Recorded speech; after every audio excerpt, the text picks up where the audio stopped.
হাতিদের corridor যেন dumping ground. বানারহাটের মোড়াঘাটে হাতিদের করিডরে আবর্জনা স্তূপ। খাবারের মধ্যে দিয়ে হাতির পেটে যাচ্ছে প্লাস্টিক আবর্জনা।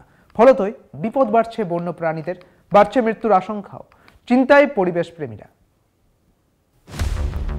এলাকায় নেই নির্দিষ্ট ডাম্পিং গ্রাউন্ড, তাই ডুয়ার্সের বানারহাট ব্লকের মোড়াঘাট এলাকায় হাতিদের করিডোরের মাঝেই ফেলা হচ্ছে শহরের নোংরা আবর্জনা। ওই এলাকায় এখন প্লাস্টিকের বজ্র পদার্থ, মদের বোতল, সিরিঞ্জের পাহাড়। এই মোড়াঘাট এলাকাতেই রয়েছে হাতিদের হাই সেন্সিটিভ করিডোর।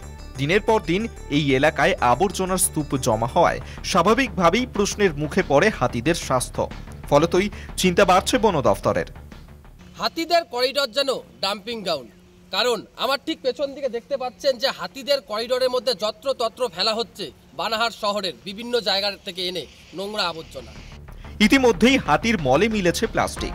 এর থেকেই স্পষ্ট যে খাবারের মাধ্যমে প্লাস্টিক চলে যাচ্ছে হাতিদের পেটে, তাতেই হাতির মৃত্যুর আশঙ্কা অনেকটাই বেড়ে যাচ্ছে। নোংরা আবর্জনার স্তূপ থেকে দূষিত হচ্ছে পরিবেশ, বিপদ বাড়ছে হেরিটেজ প্রাণীদের।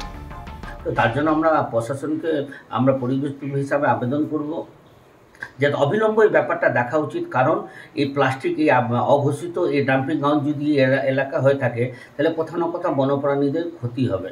উত্তরবঙ্গের মধ্যে রয়েছে ডুয়ার্সে 9টি হাতিদের হাই সেন্সিটিভ করিডোর, যার মধ্যে অন্যতম মোড়াঘাট।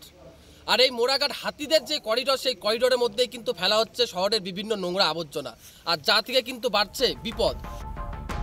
বন দপ্তরের দাবি, এতদিন এই বিষয়ে তারা কিছু জানতেন না, তবে শীঘ্রই গোটা ঘটনা তদন্ত করে পদক্ষেপের আশ্বাস দিয়েছেন বিন্নাগুড়ি বন্যপ্রাণ শাখার স্কোয়াডের আধিকারিকরা। যদি একটা ঘটনা ঘটে থাকে তাহলে অবশ্যই জিনিসটা ঠিক নয়, পরিবেশের জন্য এবং জঙ্গলের জন্য, হাতির জন্য, সবার জন্য ঠিক নয়। আমি খোঁজ নিয়ে দেখে তারপরে আমি ঊর্ধ্বতন কর্তৃপক্ষকে জানাবো এবং সে অনুযায়ী যা পদক্ষেপ নেওয়া হবে। এখন দেখার বিষয় এই খবর সম্প্রচারের পর কতটা তৎপরতার সঙ্গে নড়ে চড়ে বসে প্রশাসন এবং কী ধরনের পদক্ষেপ নেওয়া হয়। বানারহাটের মোড়াঘাট থেকে শুভজিৎ দেবনাথ, কলকাতা টিভি।